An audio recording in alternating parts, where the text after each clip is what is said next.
And I think everyone is saying hello in the chat. Happy International Women's Day. Happy Holi. This is a beautiful holiday in India and for the Hindu religion. Festival of Colors. So very special day. And we have a very special birthday in the building. We have Laura Dale, one of our incredible panelists who you will be hearing from soon. Today is her birthday, so it's a beautiful time to be celebrating with you all. We are going to get started and jump right in. Can everybody hear me? Well, first and foremost, okay, wonderful. We already have 20% participants on the call. I know more are going to be joining. And again, yes, happy International Women's Day and happy birthday to Laura.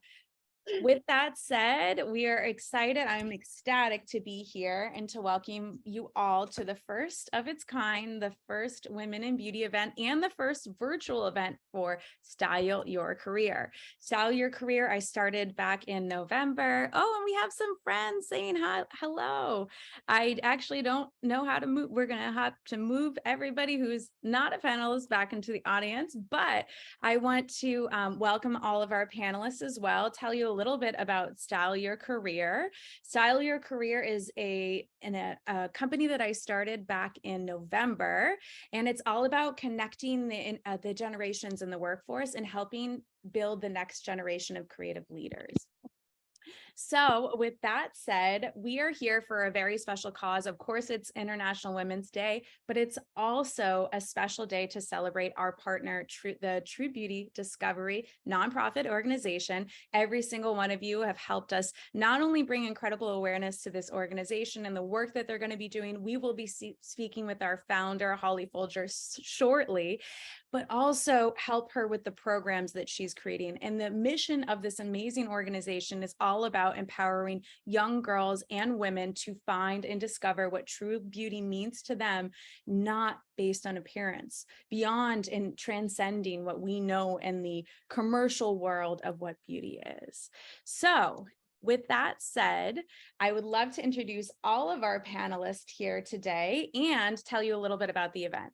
So today we have two panels. We have our branding and beauty panel, and we have our innovation and beauty panel. We will also be having our exclusive interview with Holly sandwiched in the middle. So thank you again, everyone, for joining. All right, without further ado, I'm going to start with our beauty and branding panel. As you can see, we have these incredibly gorgeous women celebrating with us here, not just gorgeous, but absolutely brilliant as well. So we have first on the list, a dear friend of mine, Jaclynn Brennan, someone I've had the great pleasure of knowing for almost 18 years now. She is an absolute powerhouse. She has founded this amazing business. She's the CEO of Fylí, which is a women's organization for early stage founders. And I actually have been part of this organization. I can attest to the magic and the beauty that Jaclynn and her team do with her work on Fylí. And we have quite a few people that I've had the great privilege of meeting on this call who I've met through my connections with Fylí. Fylí is a networking as a service business. It's the tribe. Fylí actually means tribe. And a few of our other panelists, I'll make sure to mention who I've joined, I've made the amazing connection with through Fylí. Jax is also a creative executive with over a decade of experience. She is the founder of Creative Duality, where she actually acts as a branding expert. So double entrepreneur at this stage in her career. She's started other businesses as well. And she's been a creative executive for many luxury brands that you would know, all household names. So Jax, thank you so much for being here with us. Thank you so much for having me. Next, we have Simmons, another incredible friend of mine and a woman I truly admire. She is a C-suite executive. I had the great pleasure of working with her when she was the SVP at Monet Global. And she has had an incredible career, actually 30 years as what we call a disruptor. And that is the true best way to describe Roz, is a beauty disruptor. She understands how to bring brands and break into a new space with brands. She has been the CEO and co-founder of Virgin V at Home. She was the global brand manager for The Body Shop. I think we all know that brand. And she has helped many startups break through. And she really brings this global perspective to beauty and branding and this event. So thank you so much, Roz, for joining us and being a part of the panel. Well, thank you for inviting me, Jaclynn. A lovely panel you've got here.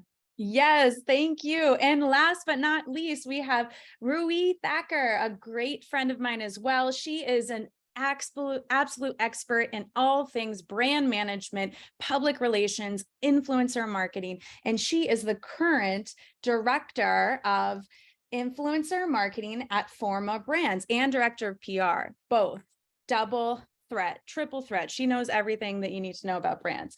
And so she is an award-winning communications expert with experience in developing brand narratives, creative strategy, and impactfully earned media campaigns. So she understands all what's happening about PR. There's so many changes happening in the public relations industry, and I'm really excited to have her expertise here.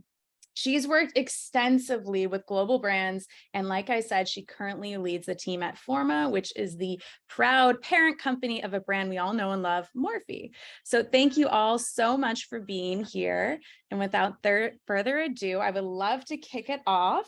And I would love to ask our panelists on the branding panel to do a little bit of an introduction of yourself and how you got your career started. And I'm going to call on my dear friends, Jax, to kick us off. Sure. Thank you so much for having me, Jaclynn. I'm so excited to be here, especially with familiar Fylí faces on this call. I started my career working in fashion, and I started in accessories, in jewelry and footwear and handbags. I then went on to start a tech company, a SaaS B2B software for the fashion industry with a few male partners, had a really challenging time in that transition, and created Fylí as a passion project because it was something that I personally needed as I was going through my jump from corporate into entrepreneurship. And I'm really passionate about branding, about building authentic brands, building fanatics, building community, and the ability to translate that into digital strategies and amplification for global communities reach. So that's my passion of life. I'm so excited to be supporting True Beauty Discovery today and the important work that Holly and her team is doing to empower young female leaders to feel confident and to feel good in their skin. So excited to be here celebrating International Women's Day. Thank you so much. And Roz, you want to give us a brief intro of how you started your career? Well, I blame my parents for not giving me one of those Girls World toys. I always wanted one of those lovely Girls World that you could put the makeup on and the hair and everything. They wouldn't let me have that. And so I have always been in the industry of beauty. I trained as a beauty therapist at the London College of Fashion, but my very first job was in manufacturing. And I always say it was the hardest job I've ever had. I was the go-between. I was the account manager between the laboratory and production and my accounts. And one of my accounts was the Body Shop.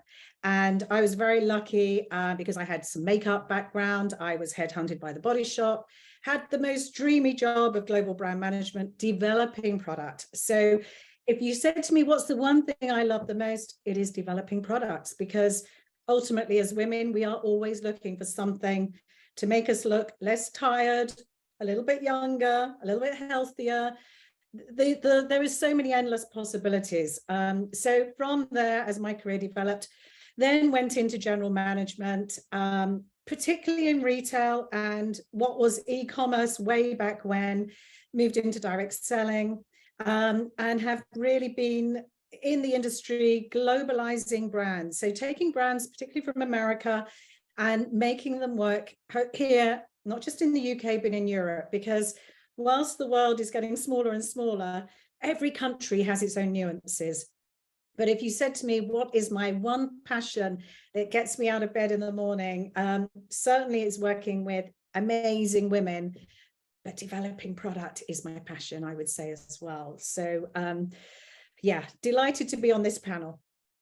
Thank you so much. I did not know that you started in manufacturing. I knew that you were always she always knew the ingredients that we were talking about. She always knew how to position products, but I didn't know that you actually started your career. That's so cool. See, there's something you don't know everything about me. I like know to a keep lot, but I certainly don't know everything. So that's so cool. And Ruhi, I know that we spoke a little bit and you were like, I'm not sure that I have the right answer to this question, but the truth is there is no right answer to this question. So I am particularly really interested to hear your career journey and how you ended up in beauty. Yeah, absolutely. And first of all, thank you for having me on this panel. I'm so excited to be here.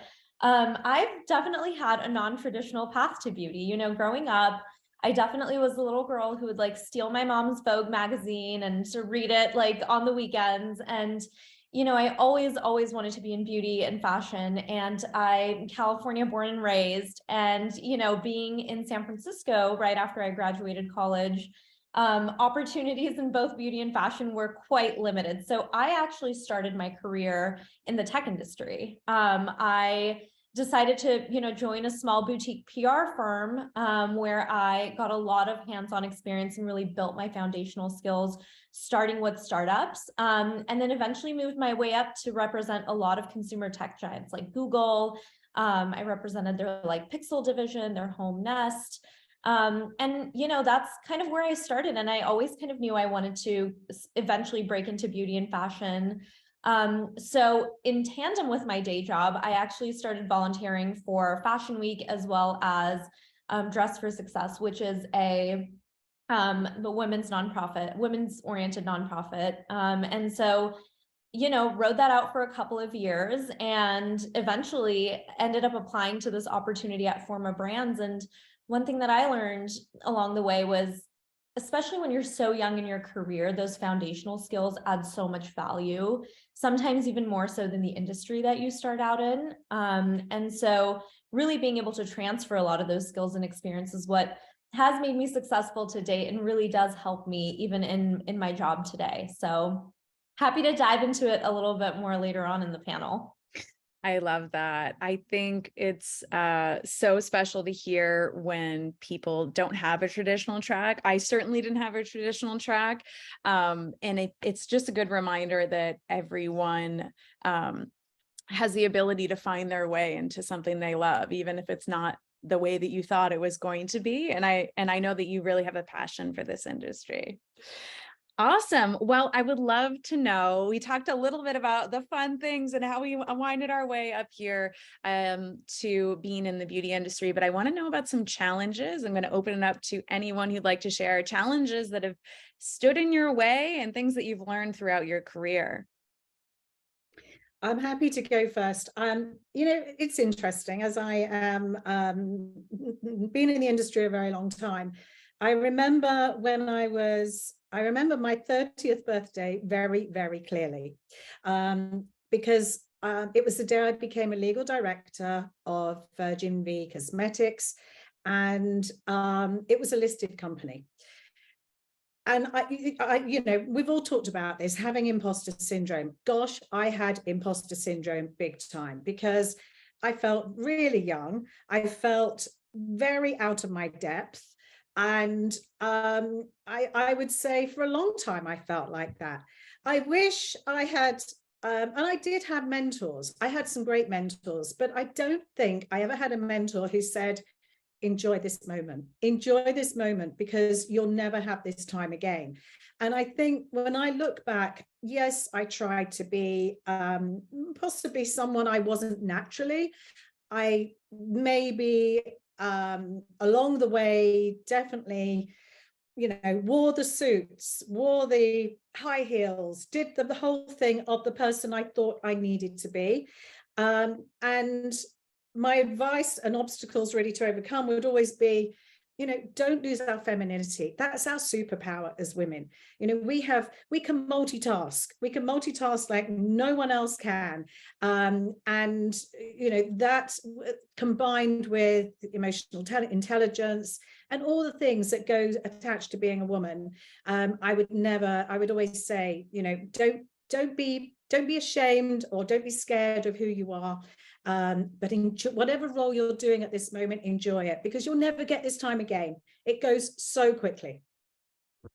Absolutely. Any other challenges that you guys want to share in your careers? Well, I feel like being a female founder, you are always dealing with challenges and obstacles, and kind of, piggybacking. It's true. As founders, as women, we're equipped with special skills and qualities. We're empathetic. We care. We can connect on a deeper level with our customers, our community, our stakeholders. And still, with all of those qualities, we all go through that imposter syndrome. So things I've learned to combat that: number one, making educated, informed, and intentional asks. Taking up space, asking for what you want and what you need. As the Fylí community here knows, that's the number one thing we encourage our women to do, because when we ask for things, we go further, faster. Number two, which is really important, even as it relates to imposter syndrome, having like a solid wellness practice. I've had burnout. I know what it feels like. I've been there twice in my career, and it's debilitating. So taking time for yourself, taking care of yourself, we all know this, but sometimes we need that extra reminder. And the third is like the power of tribe, the power of community, having those women that are there for you, that lift you up, that support you, your mentors, your advisors. I wish I built an advisory board much sooner in my career. So that's the advice I have. And that all equates into combating imposter syndrome. And the biggest challenge I think we go through is the lack of capital and the lack of resources that we need to thrive. And this is a constant ongoing conversation that we always have. And it's difficult. We're in a bear market right now, and it's challenging to raise capital. Funds are raising themselves. And it's something to be aware of as we're navigating this journey of how we get creative and scrappy. Yeah. And Jax, you worked very closely with Fylí with UBS Bank. And there's some stats that I'm pretty sure you know off the top of your head about how much capital, the percentage of capital that goes to female founders. And do you want to share that? Because it's International Women's Day. I do. And then I want to back it up with the positive ones, because I'm sick of talking about the negative ones. Like, I'm over it. Less than 2% of venture capital is going to women, less than 1% to women of color. But on the other hand, I want to throw this out there. Women with companies with female founders exit 1 year faster on average. The market share for female founders has grown 144%, equating to 59 billion. And the last one, my favorite, which I love to remind them, when VCs invest in women, they have a higher return. Women are delivering more profits. So like, those are the ones that I like to remind myself and focus on after being told no, like over 50 times. Yep. I mean, and that's truly the challenge. Like you said, you keep hearing no, but you build your tribe around you. And, I wanted to add, for anyone who maybe is starting their career, people even, who are at the height of their career and in executive roles, because we have something really special here with Style Your Career, that we have people in every single stage of their career. Building an advisory board isn't just for people who own or are founders. Building an advisory board, building a mentor group of mentors is absolutely critical for every single person working in corporate, having your own brand, whatever your dream is, whatever business you're in, having your own advisory board is absolutely critical. So maybe you haven't really thought about that before, or you haven't formally asked people. And I think it's a good time to reach out and really ask for that support. So thank you so much, Jax, for inspiring us on that and bringing us back up after hearing those statistics that we can really make a change. With that, I would love to go on to our trend section. We're going to be talking about all of the things happening in beauty, both in the innovation panel and in branding. So I wanted to ask to Roz and anyone who'd like to add, how do you stay current with the latest beauty trends? And what are you excited about in 2023? Well, I think London is an amazing incubator for great brands that are coming through. We're very lucky, we have Liberties is just phenomenal. It always has. Their buyers are amazing. They always have the really niche brands that you don't see anywhere else.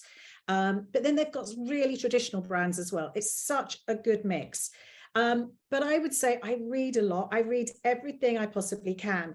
But I personally am getting a lot of my innovation, creativity from other industries other than the beauty industry, particularly the wellness industry, because the merging of, let's say, cosmetics, beauty, and inner health, they are getting closer and closer together. There are some amazing people doing amazing things out there behind the scenes with technology that will be coming through in years to come that really do merge those two worlds.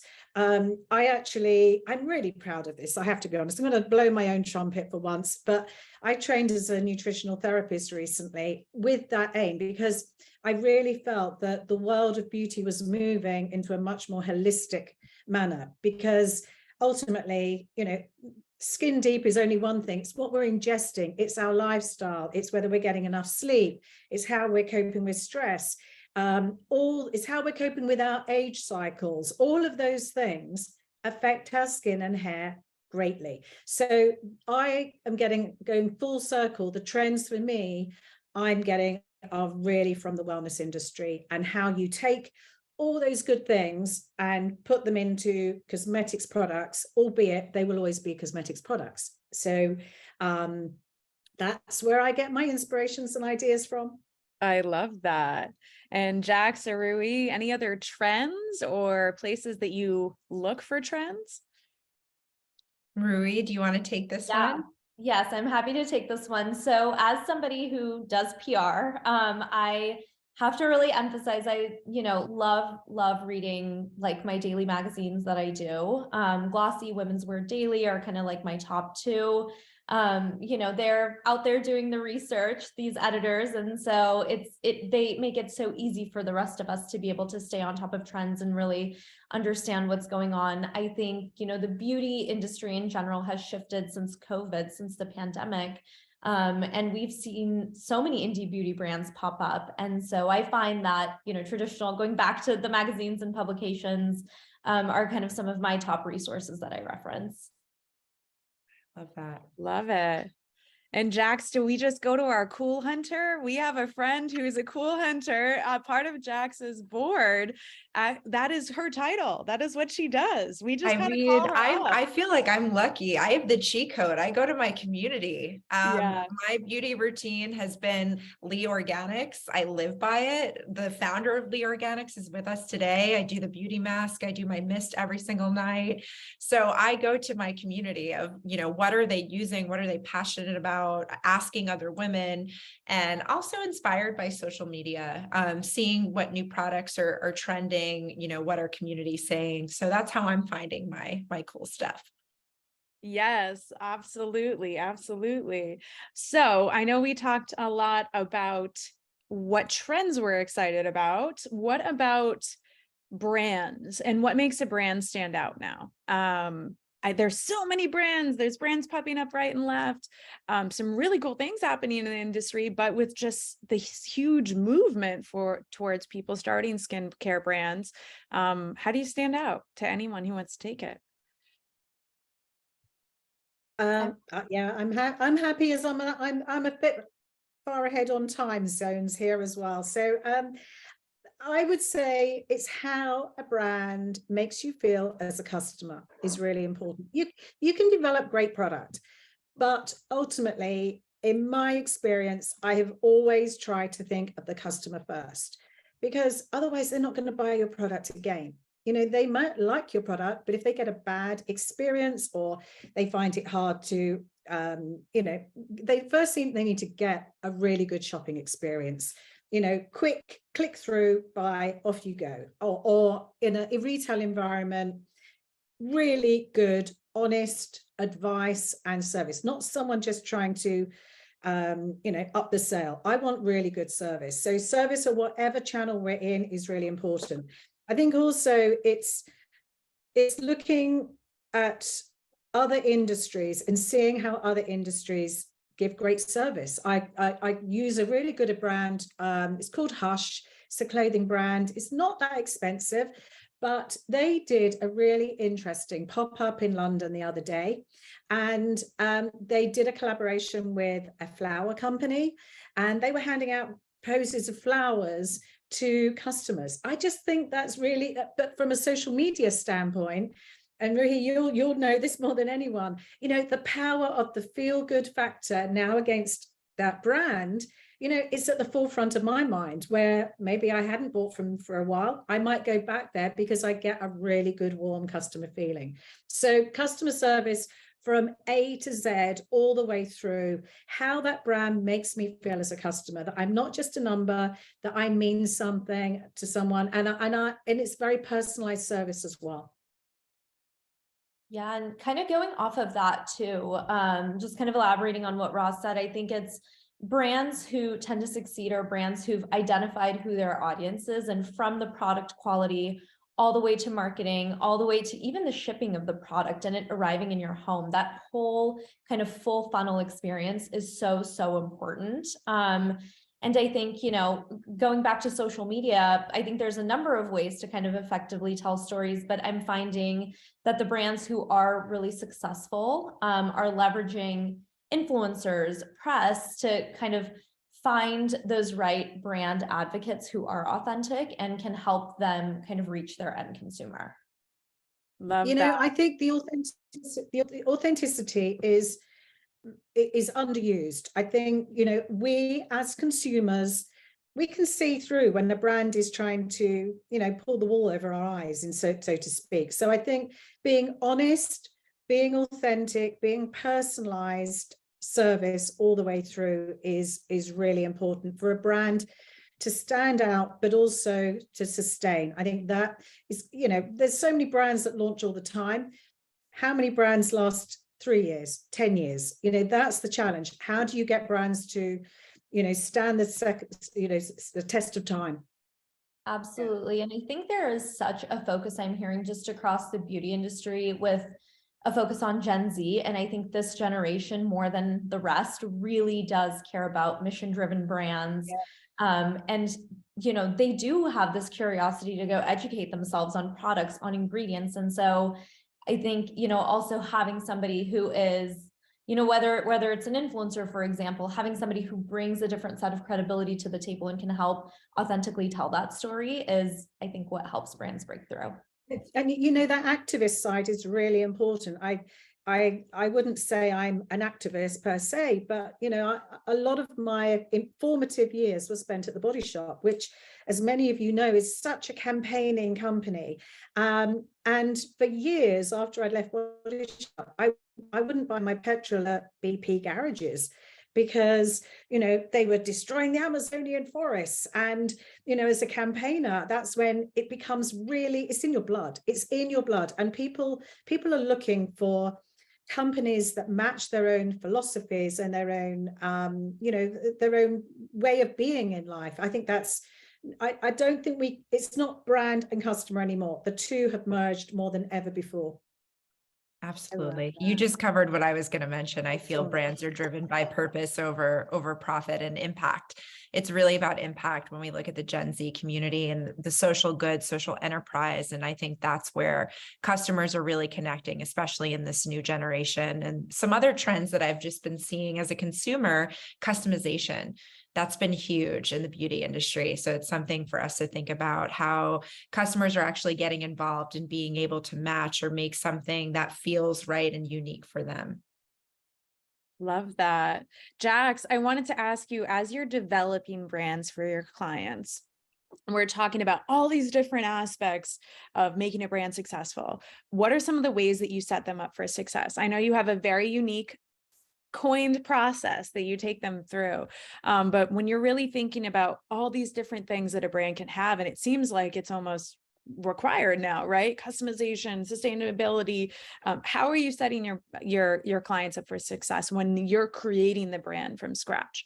Yeah, when we're working on brand development, it's really about defining the North Star. Who are you? What do you stand for?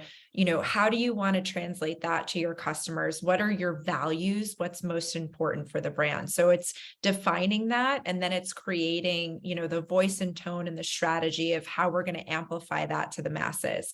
And I think oftentimes it's usually been done backwards. This is the product, this is what we're selling. Let's hire a marketing agency, create the story, and let's get it out there for mass consumers. And kind of like what, Ross was sharing, people can call out in authentic marketing right now. You can tell when something's been done, after the fact. So I feel that consumers are holding brands to a higher standard.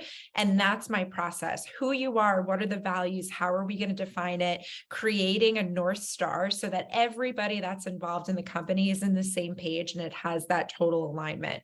So I usually do a 3-step process. My focus on branding has been less towards building consumer brands and more on building individual brand identities with CEOs, athletes, some celebrities. So that's the work that I've been focusing on. So whether it's a product or an individual, that's where we're always starting. I love it. I love it.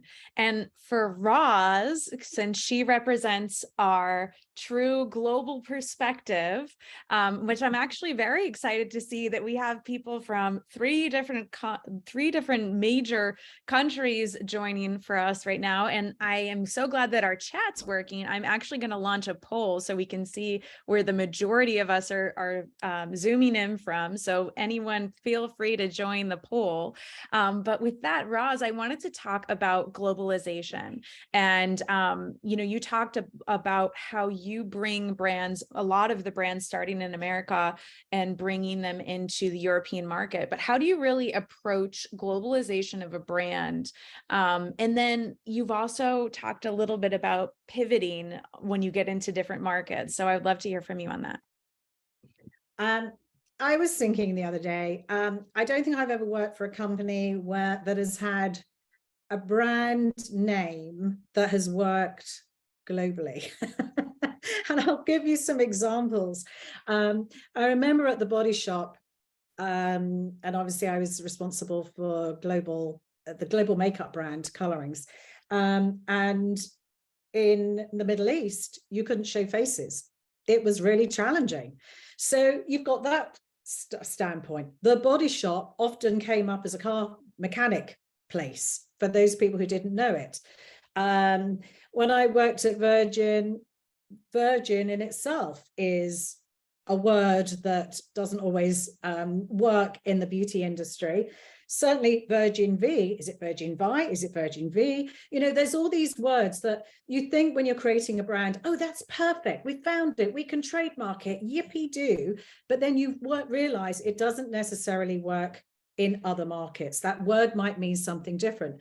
From the time I was at Monat, great name of a brand, but actually means month in German. So again, there's ways around these things, but when you're trying to, localize a global brand, then it can be slightly challenging.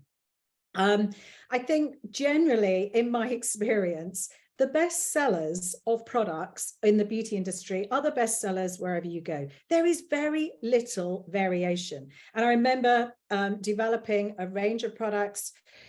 Again, back in Body Shop days, I developed a whole very, very wide range of foundations for America. But actual fact, the same colors were the best sellers, whether you were in Japan or whether you're in US or whether you're in Europe. So I think you just have to be mindful that you will hear, that product won't work in my market. You hear that a lot. Sometimes it won't, but the majority of the times, people are looking for the same types of products, whatever they do. Pivoting is always really important because sometimes your positioning in those markets doesn't always work. You do have to, as an owner, a founder, you do have to pivot. You have to go, do you know what? That's not working. We've got to try something else and be brave about it because you owe it to your stakeholders, your shareholders, your customers, all those people around you. You have got to try different things. So, but again, there is a lot of companies feel that going into other countries is a really scary, can be very costly exercise. But the advice, and I've read this so many times, is hire someone who knows more than you. Hire someone who's in that market. Hire someone who has done that job before in that country. And not just a salesperson, they've got to understand brand and marketing. That is really important in order to make your brand, your baby, come alive in another country. I love that. And you had taught me so much in my career about globalizing brands and localizing brands. So I'm so personally grateful to you for that and sharing your knowledge and always being willing to help and coach and really share that perspective. Ruhi, I would love to hear from you a little bit about career advice. We're here to style your career.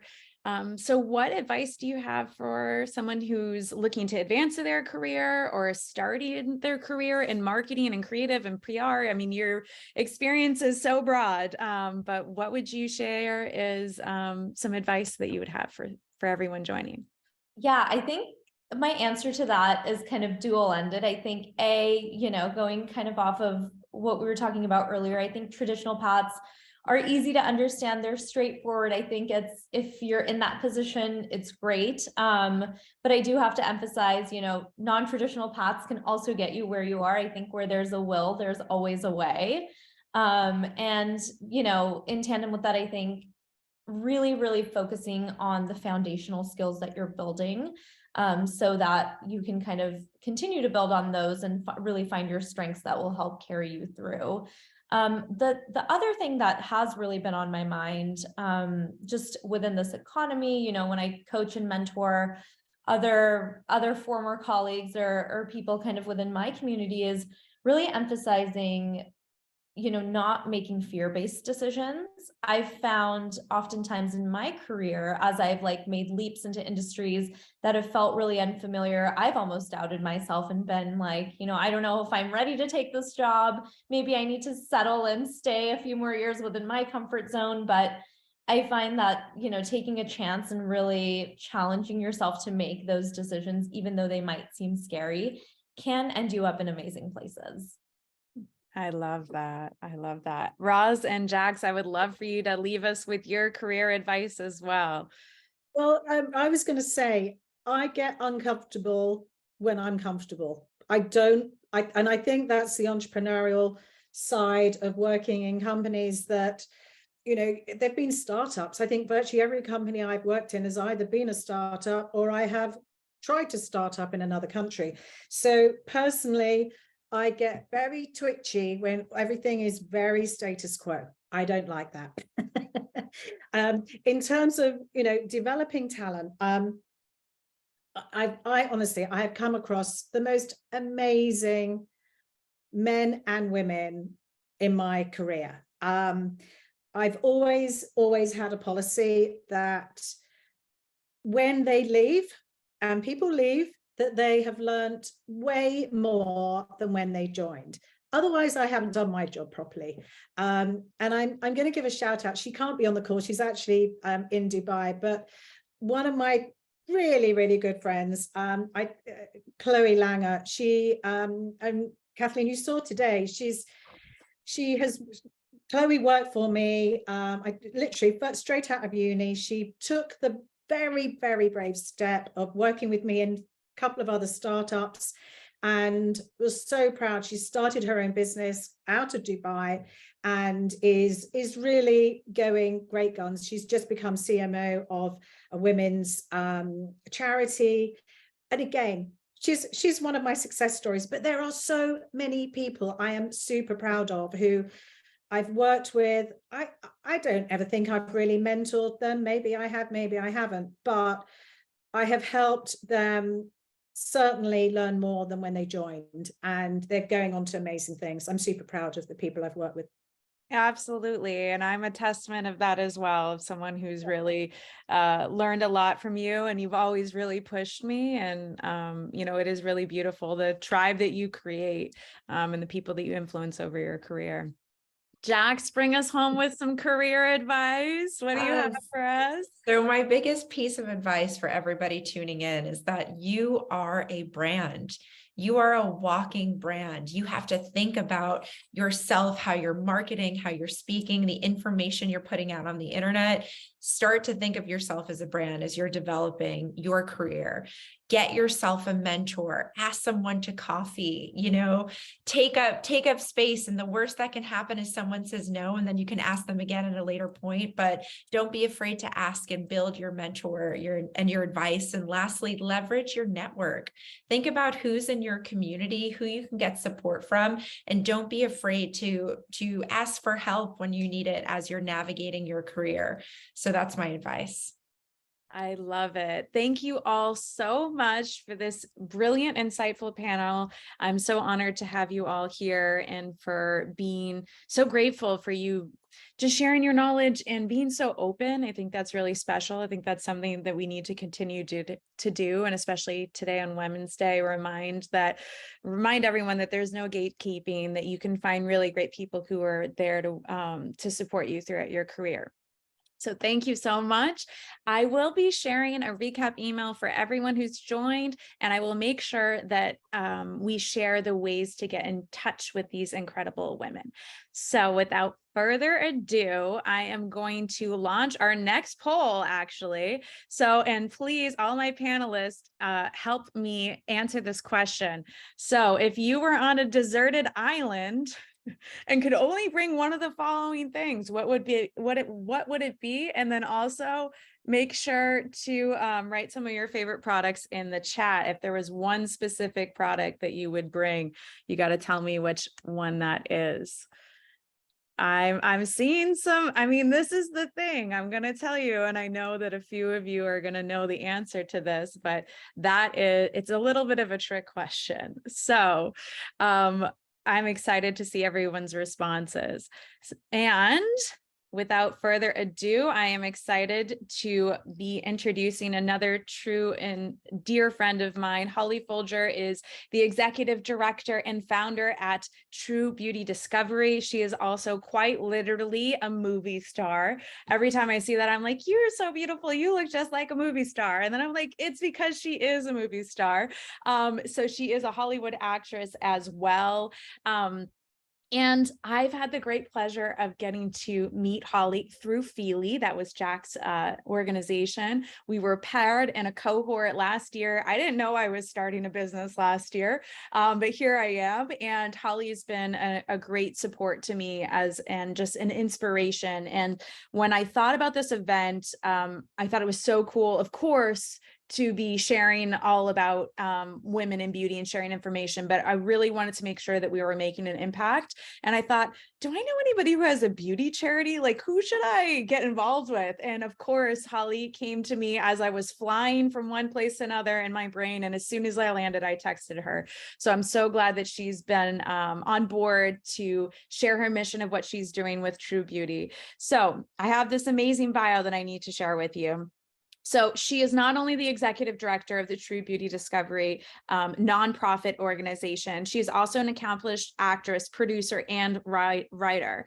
She has illustrated in her career an incredible, vast knowledge of not only acting and being a role model, but she's had notable roles on some of you probably will know this. Let me know if you know this movie in the chat. She was in the original Disney Channel original movie called Xenon, Girl of the 21st Century.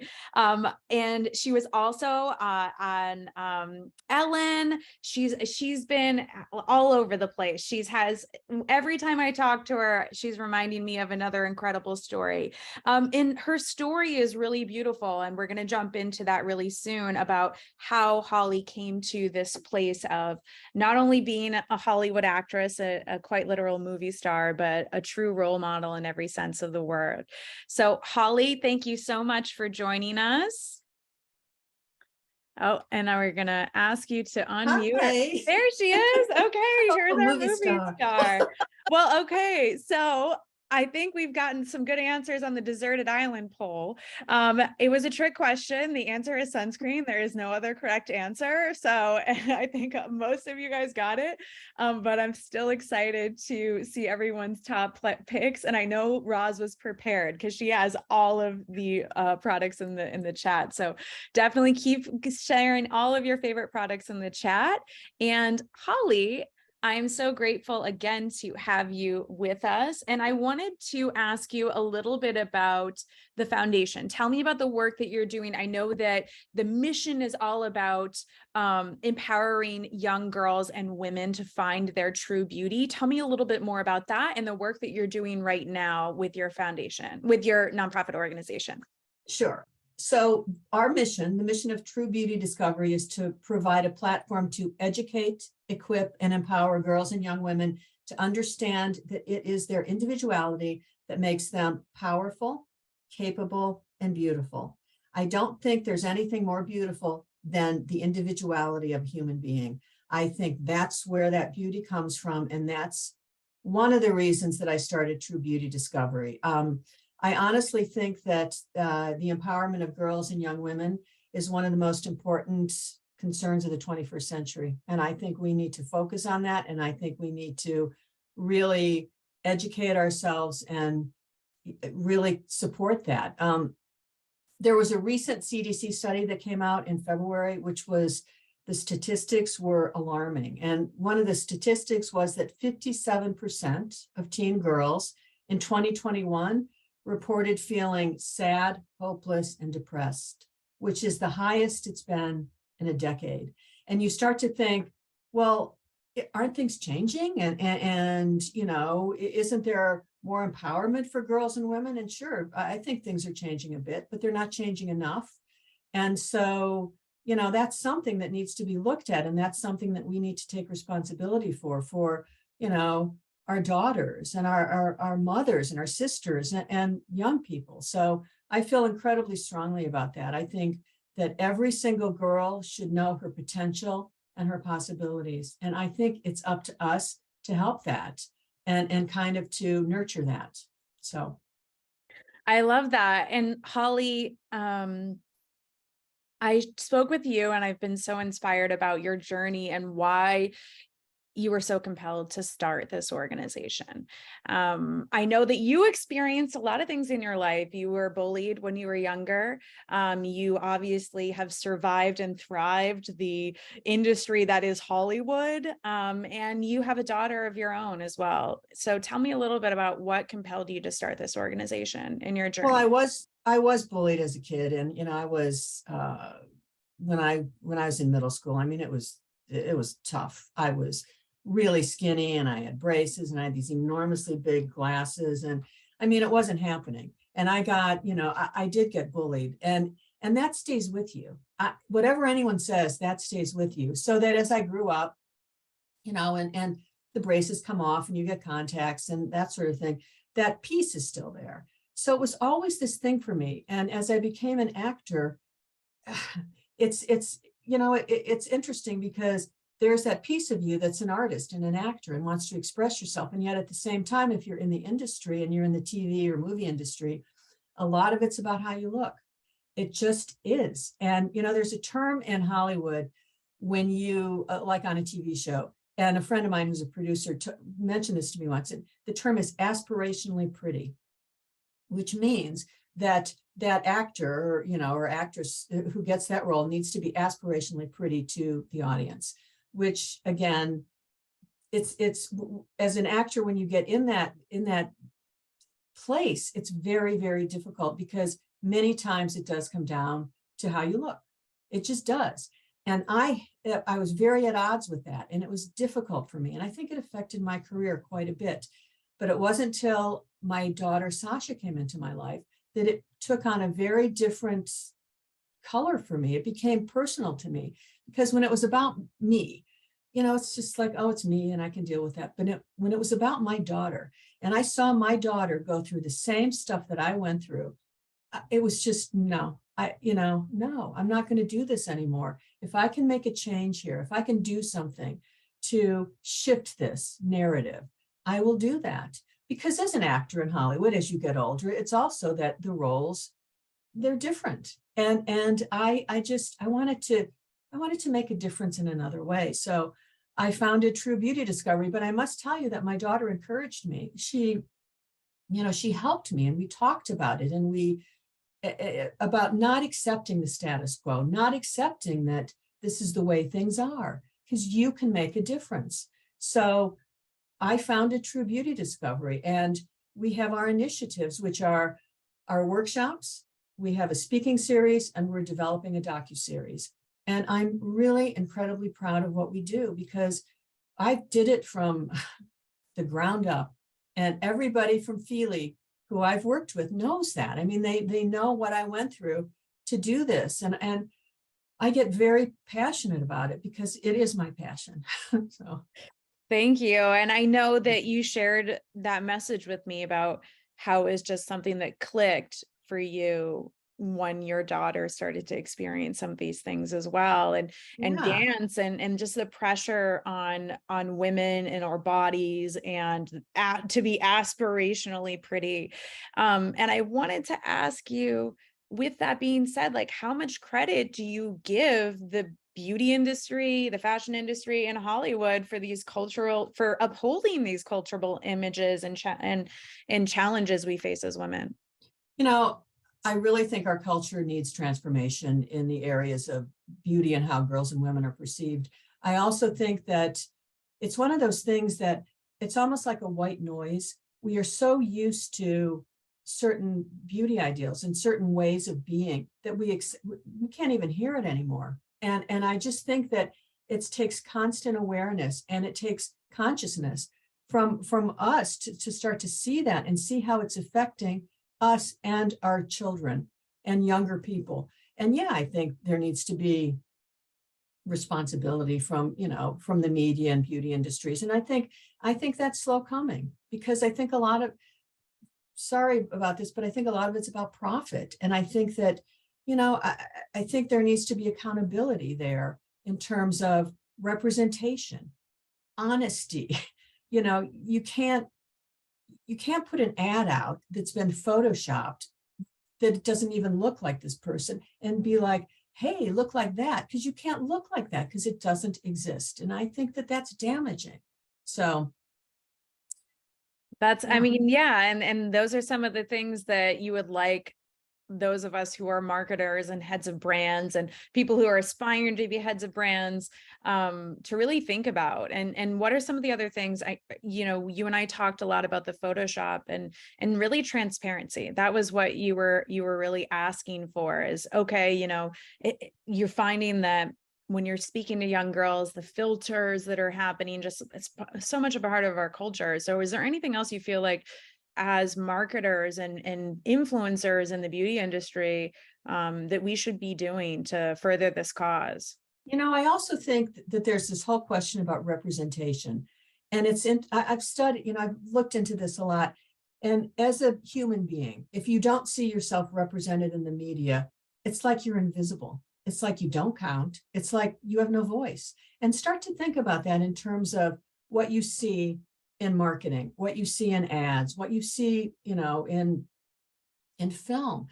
Everything Everywhere All at Once is a huge, huge phenomenon. And I don't think it's just because, I think there are so many reasons, but I also think it's about the individuals involved in that film. I think it's so very much about representation. And as a brand, being accountable to that, being accountable to not just showing a very narrow kind of little category of who you're marketing to. You're marketing to you're marketing to everybody, and everybody is different. Everybody looks different. And I just think you need to be aware of that and take responsibility for that. And, we also spoke a lot about joining the conversation. There's taking responsibility for that. And it excited me to hear about some of the partnerships that you have going on and coming up. Well, I am excited because it's growing and it's thrilling to me. So tell me what's next for True Beauty Discovery. We have so far 10 workshops planned across the country. They are no cost to our attendees. They are at-risk youth and underserved communities that we're focusing on. We're also partnering with the Girl Scouts. We're also partnering with the Girl Scouts in Greater Los Angeles and also Northeastern Ohio. You know, they're Girl Scouts, it's big, so it's different councils. You have to work with different councils. And we have different workshops planned with different organizations. The She Angels Foundation in Los Angeles, the Merce Tate Explorers in Kalamazoo, Michigan, Girls with Soul here in Ohio. So, you know, we're able to offer that to all those different organizations. And the other thing that I'd love to be able to put out there is, you know, part of the thing with our workshops is that we, in-kind donations, it's just like, thank you so much, because you want to present this to the individuals, but you also want to be mindful of you're a nonprofit. So I'm looking into partnering with different brands. I have partnered with different brands. I know that Lee Organics helped me with when we did our fundraiser. They gifted us with their extraordinary skincare. And so for us to be able to partner with brands and to be able to kind of get that support means a lot. And it helps us. It helps the organization grow. You know, it helps us with the girls that we want to touch, that we want to make, you know, help, you know, just help them grow, help them kind of become those individuals that they need to become, they should become. Yeah, I remember speaking with you after one of your workshops, and you were just blown away at the transformation you saw in one workshop. So I know that the work that you're doing really is impacting these young girls' lives. And I wanted to say thank you so much for being a part of this. I could speak with you for hours. I know. And I know that everyone I'm seeing in the chat is just so inspired by your story and what you're creating. I am going to share the link for everyone to donate if you feel called to help support Holly and her mission with the True Beauty Discovery nonprofit organization. And I am also going to be sharing a little bit about how to get in touch with Holly.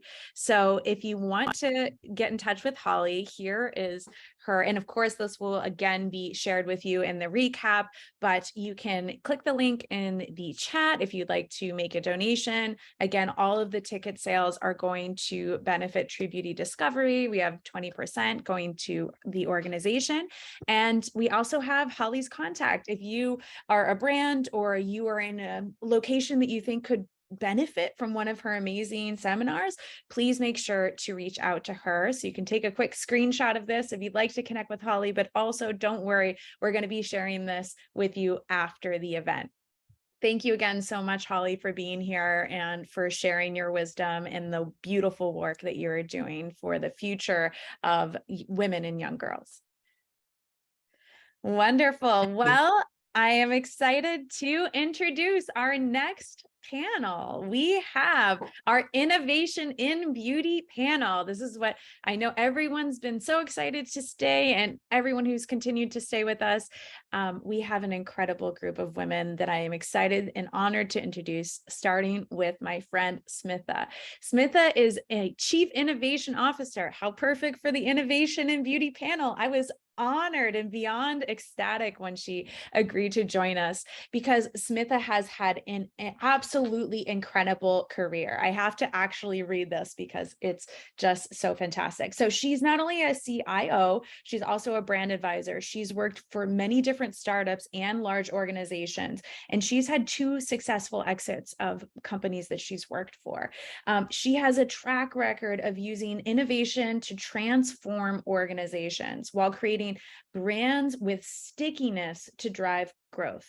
The coolest thing about Smitha is that she gets brand and she gets innovation, the actual development of the products, because she actually is in her background in biochemistry, right, Smitha? I think that's correct. And she has worked with more than 15 brands, including Strivectin and SGX NYC and Firefly. She is an intrapreneurial driven, I love that term for all of our corporate ladies on the call, an intrapreneurial driven innovative spirit. She is a change agent, and she's all about collaboration and building multicultural teams. So I'm so excited to have you, Smitha. Thank you so much for joining us. Thank you, Jaclynn. My gosh, what an amazing panel. Super duper happy to be here. Yes, we are too. I am going to I'm going to introduce our next panelist. We have Carolyn Lee Ming, the CEO and founder of Fylí Organics, also our supermodel of the group. Carolyn is started the founder, of course, of Fylí Organics, another one of my friends that I met through Fylí, this incredible women's organization that Jax is the co-founder and CEO of. And Carolyn founded this brand because she actually was experiencing sensitive skin, and her own company is all about synergetic and synergetic formulas for sensitive skin, and a mission to go beyond skin deep. Her business is resulted in many press mentions. She just actually was covered on she was featured in Cheddar this past week recently, but she's also been in press message in Vogue, In Style, Today.com, British Vogue, Who, What, Where, Real Simple. And through Fylí Organics partnerships, she's also very cause-driven with her business. She has worked with Project Orphans, and they help to give children a better self-worth and hope for a brighter future through critical care and education opportunities. Carolyn's formal training is in neural mechanics, psychology, I hope I'm saying that correct, with a minor in human nutrition. Her decade-long career in fashion, she says as a model, I say supermodel, has helped us really understand and bring her new perspective to this brand. She was with Ford models, and she's worked with renowned brands like J. Crew, Banana Republic, Balenciaga, Lanvin. I can go on, MAC Cosmetics. So I am really, you guys are not seeing my screen fully. Let's try that one more time. We get these beautiful headshots in here. And then lastly, but certainly not least, one of my best friends is here, Laura Dale. It is her birthday. So please remember to share some love for Laura Dale. Laura has been just a bright, shining light in my life and career. We became fast friends on our first day. We worked together at Monet Global. She is a global product educator. She has been the director of education for many hair care brands. She's a licensed cosmetologist as well. She is a beauty expert. She has had 20 years of experience in the beauty industry as a licensed cosmetologist. She has actually been a key player in successfully launching 48 new products globally while she worked for Monet. There's quite a lot of products there. What? It was a lot of products, but it was a lot of fun. That was a lot of products, I know. And she's been working with quite a few new brands. And so we're so excited to have Laura here to be sharing her passion for education and her knowledge in beauty. So with that, I would love to get our panelists up here and ask anyone. We have the birthday girl first. I'd love to open it up to anyone on the panel if you'd like to share how you started your career. Well, I'd be happy to go first. Mine's a little bit non-traditional, so it's kind of fun. I actually started my career as a hairstylist, and I thought I wanted to own a beauty salon. And so I started working in a salon, and then I discovered that I loved education. I loved to see what was new and what was cool and to talk about it. And I was really passionate about that. So I began to work in education for brands, training stylists on how to use products. And then I had the opportunity to work for a beauty distributor, which was really pivotal for me in my career because a beauty distributor sells products to salons, and we represented so many brands, and I was exposed to so much marketing and so much information from different brands that it was really great for me to be able to see what everyone was doing and how they were doing it and what they were saying about their brands and what was working and what wasn't. And it was invaluable to me over the span of my career. After working for a distributor, I actually worked with Jaclynn and Roz, and we worked at Monet Global, and it was a great company to work. I learned so much working there, and what I do is I train people on how to use products. So it's like when we have a new product, we're going to say, what is it? How does it work? How are we going to use it? What goes well with this? And, how are people going to like it? What can we say about it? And so I'm part of the team that decides those things, so we can really say what sets this product apart. Why are people going to love it? Why do we love it?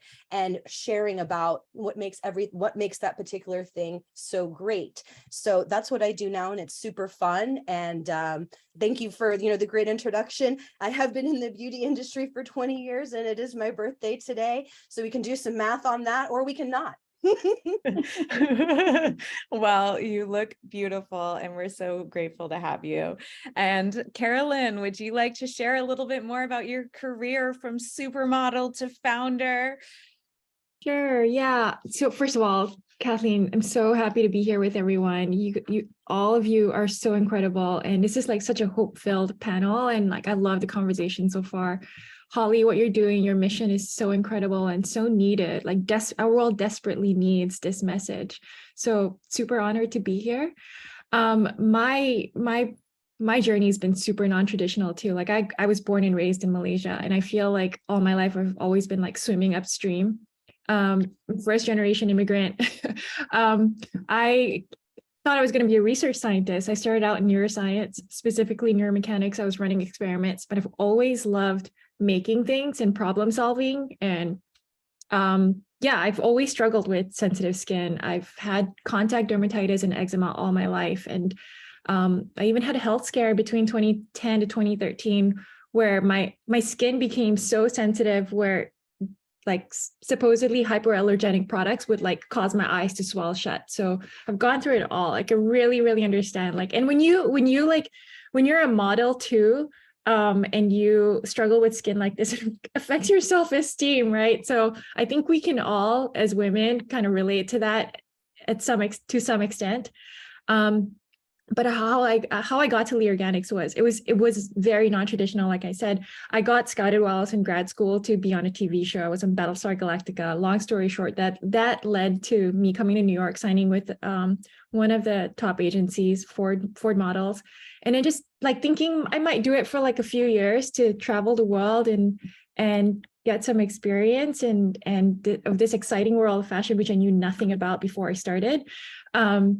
And ended up doing it for over 10 years, and worked with incredible clients and made some really incredible friends and learned so much along the way. And yeah, I mean, like I had this preconceived idea of what being a model was before, and I was completely wrong. It's actually incredibly hard because of all of the personal challenges that you really have to fight every day. And like throughout that whole process, I was making my own skincare because I struggled with my skin, and it started out as a closet hobby because I was embarrassed about my eczema and all of that. And then I just started sharing my formulas with friends, and that's kind of how it evolved and started. And Lee Organics has been around for 4 years. I'm super passionate about formulation and like testing meticulously. I'm super meticulous about sourcing of our raw ingredients because your ingredients is what make your products. And so I think, yeah, I'm super excited to be here and have this conversation with you amazing women. Thank you so much. Scientist, supermodel, brand founder. And Smitha, we have our Chief Innovation Officer, Head of Innovation, and incredible brand advisor and dear friend. Please tell me how you got your career, because also maybe not the most traditional path, right? No, I think the theme of today is non-traditional paths. But before I get started, I want to say thank you for having me. It's just really nice to, listen to this amazing stories and hear about Holly and what you're building, Kathleen. So super happy to be here.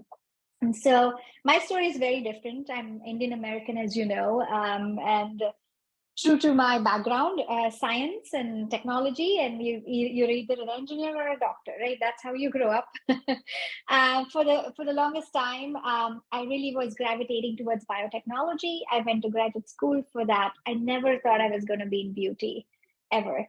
But accidentally, I joined an organization called Lonza, very large Swiss German organization that specializes in bringing active ingredients and amazing technology for beauty and wellness. And so I was just amazed by how much science and innovation actually goes into creating, more premium ingredients. But where there was a big gap was that, they would put all this thought into creating an amazing technology, but the marketing was very, washed over, right? Like, oh, it does hydration. Oh, it, kills dandruff. Oh, there's a huge gap between the amount of effort it took to create a patented technology that went into creme de la mer or whatever brand, and the marketing was very diluted. And that's where I saw my passion, because I understood the science. I understood what the mode of action of these technologies were. I started to write most of the technical marketing stories, then really fell in love with that, telling that story authentically while shining light on the science was what made me super happy.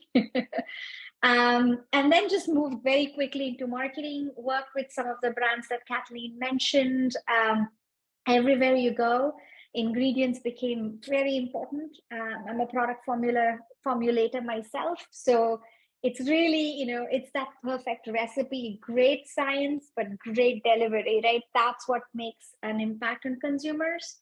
Then, and that's my story, and love every aspect of beauty and wellness. I've had the ability to work with some of the wellness brands. So Ross, when you said inside out beauty, I completely agree.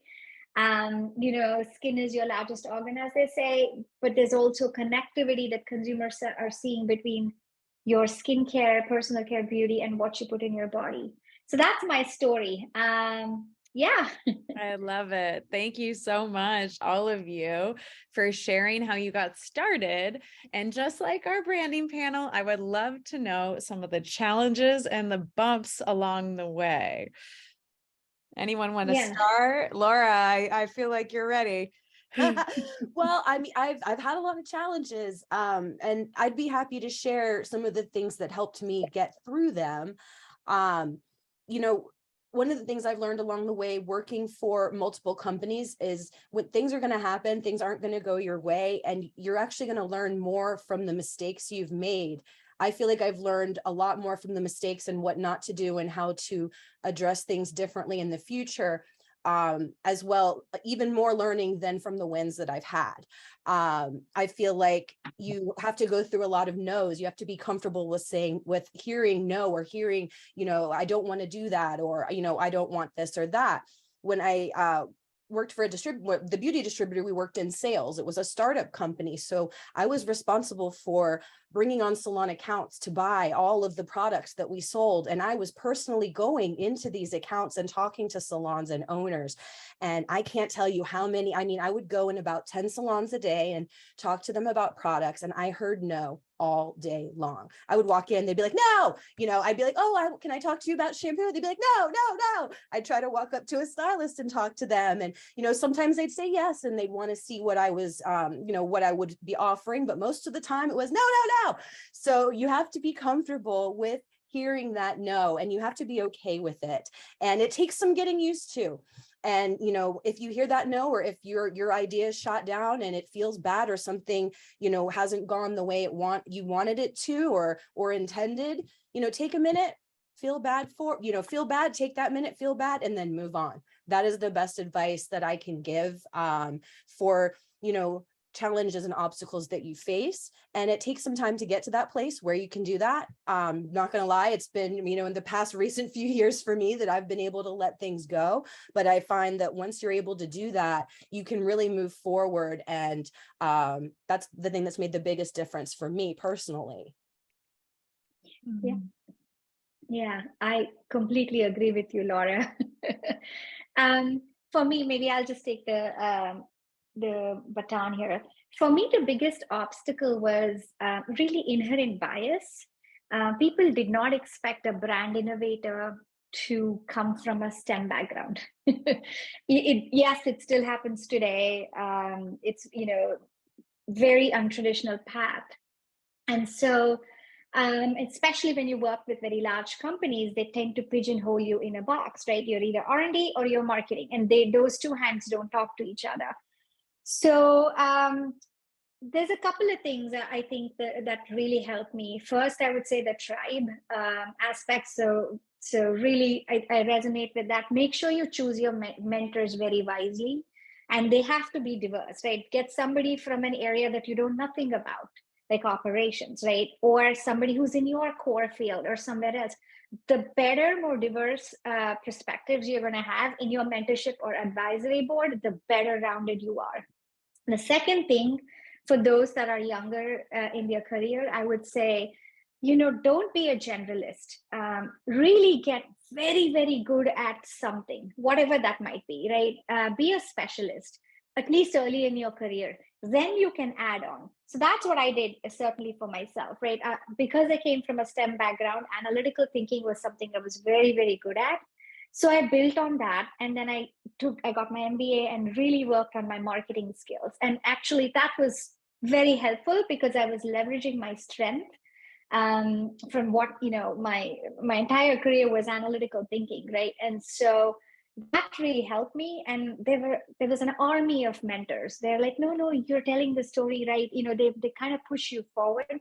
So I was very fortunate to have those people organically take a shine towards me and say, listen, no, we'll help you. I think, why don't you try this marketing role? Why don't you do this brand thing? Why don't you do? So that really helped me get to where I am today. And so those inherent biases do exist. And what I try to do as much as possible today is try to, break that down in any mentors and mentees that I work with, especially when you're coming from very disparate organizational buckets, right? R&D and science. I definitely help out people that are in those spectrums come together. I love it. Yeah. Just to add on to the multitude of challenges, I think there's just going to be so many. But at the same time, I want to say that your challenges are going to be woven as part of your purpose and your mission, because it's we look back to the challenges that we had. We have lessons from them, and we find that we grow passionate about it. Maybe we want to be passionate about helping someone else go through that challenge that we once had before. So things take time. As a founder, when you're building a brand from scratch and nothing, it's you really have to, there's so much to learn. So I think just having a very open heart and open mind to learn from anyone you can. And Smitha, you were saying, surrounding yourself with having 2 or 3 mentors that you can call up, a text anytime to ask for advice, honest advice. And you feel be unafraid to ask for advice, because people want to help. I when I see someone else wanting to start a brand, I want to share with them the struggles I had so that they don't repeat it, not going into partnerships that don't make sense. And sometimes when you're early on, it's hard to see, it's hard to really suss out okay, what if this is going to make sense or not, if this is going to be aligned with your mission, your brand. So, helping someone, walking with someone to identify, some of these challenges and identifying what to take on, what not to take on. This is all super helpful. Yeah. Love it. I love what you said, walking with someone. I hadn't heard that before when it comes to a mentor, but that's truly what it feels like. Wonderful. I would love to get your opinions on what are some of the most exciting advancements and trends happening in the industry right now. Well, I'd be happy to start from a cosmetics, hair, skin perspective. I feel that sustainability and ingredient transparency is a huge trend. People are so knowledgeable about what's in their products. Brands like, for example, Aquage has made packaging from ocean plastic. Brands like Fylí are revamping their entire line to be sustainable with recyclable packaging. There's new aerosol technology that's going to be safe. There's so many new trends and things like the dry shampoo versus the aerosol, with the shampoo recall that we saw with all of the products being recalled because of the possibility of having the chemical benzene in the aerosol. There's going to be a huge shift, a trend that I see towards non-aerosol dry shampoos and products that you spray on your scalp. Because like Roz said, with the health and beauty becoming more into one, people are very conscious about what they're using, and ingredients are becoming more of a focus than ever before. When you see, skincare and hair care brands, we want to know what's in it. Is it vegan? Is it cruelty free? What is it made with? And we want to know what those ingredients are when we're looking at the list, that we know what they are and we can pronounce them, and that they're going to be safe.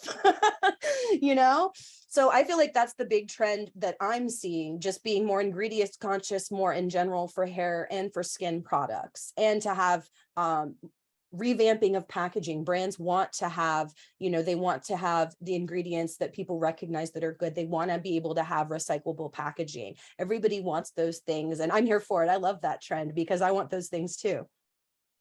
That's awesome, Laura. Yeah, I couldn't agree more. I think packaging is super important because I've actually tested it, and plastic does leach into formulas. It's crazy. It does happen. And, the FDA is pretty loose. We only in the US, we only have 11 ingredients banned, but in the EU, there are over 1,300 ingredients banned. Asbestos is still a problem in products. Actually, there are some huge brands right now going through some major lawsuits with asbestos found in their products. So I am all for the whole wellness in beauty and coming into one, because what we do ingest really does affect our skin. I love that trend, and I hope it doesn't stay just as a trend, but actually just, grows into an entire thing, and not just a trend for a year or two. I think it'll stay that way because we're, like Laura, you're saying, because consumers are getting so educated now. I mean, you can actually just go on PubMed and Toxnet and just look up all of the studies, and people you can it's all there. It's all public information, and Google Scholar, you can download all these journal articles, look at the studies yourself. And so as brand owners and innovators, we have the responsibility to test our products and make sure our raw ingredients are aligned with safety. So maybe I can just build on that, because it kind of very nicely segues into mine. I would say 1,000% agree with the women here. There is ingredient transparency, and really, I think what triggered this is the COVID pandemic, right? Everybody paid a lot more attention to immunity, and it's I can tell you because I would go shopping and turmeric was sold out, right? Because there was a perception that turmeric would, really help you with your immune system and whatnot. Echinacea was sold out for a very long time. So I would say a very good innovator is to really map out consumer behavior and then understand where the consumer is and associate products to solve that problem. Again, I'm really simplifying this. So for a number of years, we will unpack what the pandemic has triggered in terms of behavioral changes.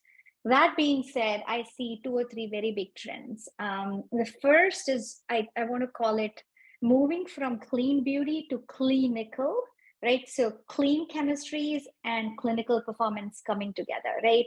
I think clean beauty gets a bad rap because, by virtue of something not being clean, it's unclean. That's a very loosey-goosey marketing terminology. I think clinical is a much better way to define where the raw material ingredients are progressing. And that's because you have ingredient transparency, you demonstrate how it works in terms of safety and clinical efficacy. And so consumers are super, super aware. And I do think that this trend is not going away. In terms of sustainability, I would say, besides the packaging concern, one of the other areas is understanding the full traceability of ingredients. We call this from farms to formula. I worked with one of the companies that, on the ingredient side, and they had taken just one oil, jojoba oil, which a lot of us know, and they had done such a great job tracing the farm where it came from, all the way to how the processes were mapped out. It's incredibly intensive. I do think that, that is the kind of level of transparency that is required, whether it's a fragrance, which we know can trigger several allergenic reactions, whether it is a peptide, whether it's a preservative or lack thereof. I think that level of transparency is going to really help influence how, good products are differentiated from great products. The last thing, this is my personal pet project. If you just take a giant step back and at an aerial view, most ingredients today are derived from petroleum. There's no way around it, right? And so again, I'm classifying hundreds and thousands and pounds of ingredients that are sold worldwide. There is a huge push towards what we call bio-design ingredients, where we take natural ingredients using biotechnology, you grow it in the bioreactor. A lot more sustainable, a lot more manageable, a lot more clinical, right?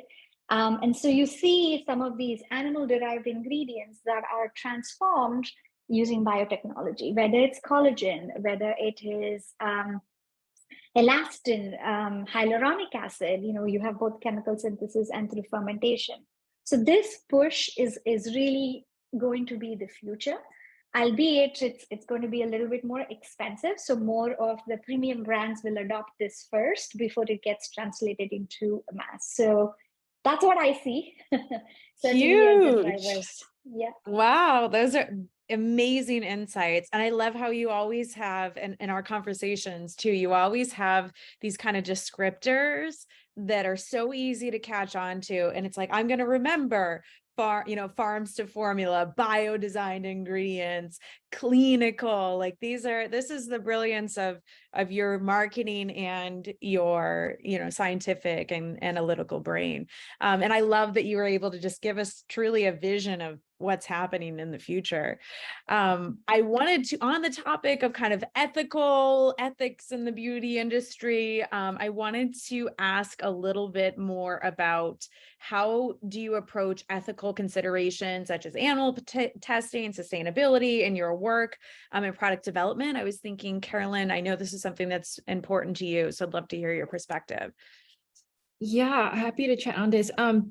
Yeah, so, the FDA does not have a lot of legal authority to approve cosmetic products and ingredients other than color additives before they go on the market. So, as a manufacturer or a brand or a distributor, we have the legal responsibility to ensure that our products and ingredients are safe. And if, a lot of raw ingredients, like especially if they were introduced historically a long time ago, a lot of those raw ingredients did go through animal testing. They may not now. So, just finding out as much history about your raw ingredients is important to be educated yourself. And then also when sourcing raw ingredients, I love what you just said just now, Smitha, about like farm to formula, because like I think sourcing is like the most important. Like all of the organics formulas are all plant-based and vegan. So there are no chemical additives. Like all of the fragrant phenolic compounds that you smell in the formulas, they're all from plants. All the colors are from the plant, the beta and the alpha carotenes in the plants. And the way we source our ingredients is we work with organic farmers and certified Fair for Life organic farmers. So with Fair for Life, like they make sure that not just the health of the plants are good, but the health of the soil, they take into account like fair wages and all of these things that are part of the business and the industry, and also affects like the end product. So like that's super important. And we obviously don't do any animal testing, but and the FDA, the FDA has very loose regulations around animal testing. But, a lot of big brands still use animal testing as part of like certifying their raw ingredients because they have to make sure that their ingredients are safe. So they test it on animals. So, but they do encourage, the FDA does encourage other forms of testing. So just finding out ways that you can test your raw ingredients and your formulas so that you can get to market in a safe way. Love it. That's Smitha, from a regulatory perspective, what else can you add for us around testing? There's a couple of things. I would say I'll take the first question around ethical aspects. I would say one of the bigger areas I see is a lot of brands offering lip service around inclusivity, right? So I do think that if you're truly an inclusive brand, that's the purpose of your brand. Certainly having that authentic inclusion and not just lip service to make a sale on social media is going to be critically important.